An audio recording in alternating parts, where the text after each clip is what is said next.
அன்பான இதயங்களுக்கு என் இனிமையான வணக்கங்க. இன்னைக்கு நாம தைலந்தோப்புக்கு வந்திருக்கிறோம். யூக்கலிப்டஸ் மரம் அப்படிம்பாங்க. இதுதாங்க தைல மரம், தைல இலை.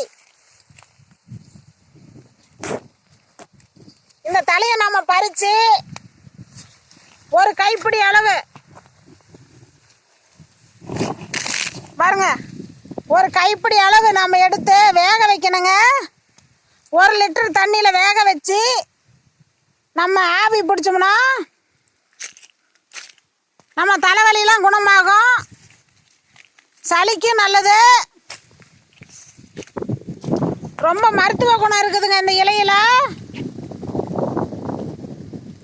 நாம் ஒரு குடம் தண்ணி நல்லா சுடுதண்ணியாக காய வச்சு இதில் 4 இலையை பறித்து போட்டு அந்த தண்ணியை நாம் குளித்தோம்னா காய்ச்சல் நல்லாகுங்க. ரொம்ப மூலிகைத்தன்மை இருக்குது.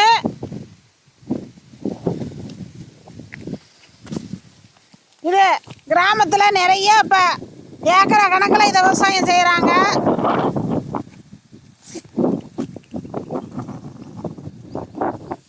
இது ஒரு 5 வருஷம் அல்லது 10 வருஷம் ஆனால்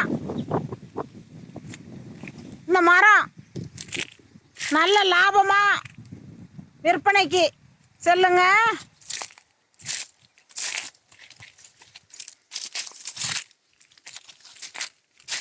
இது இப்போ அதிக அளவில் விவசாயம் செய்கிறாங்க.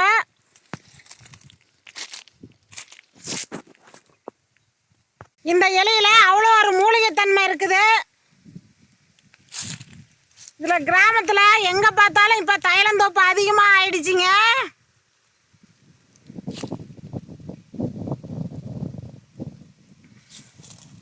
நாம்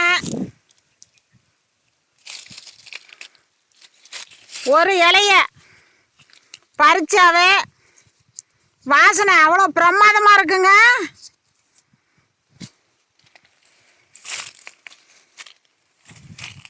இந்த இலைய நாம் பறித்து நாம் ஸ்டோர் பண்ணி கூட வச்சுக்கலாங்க. அப்பப்போ தலைவலி காய்ச்சலுக்குன்னா இந்த மாதிரி ஆவி பிடிக்கலாங்க, உடம்புக்கு ரொம்ப நல்லது. மேலும் விவரங்களுக்கு ஈஸ்வரியின் 4 மூலிகை சேனலை ஃபாலோ பண்ணுங்க. நன்றிங்க.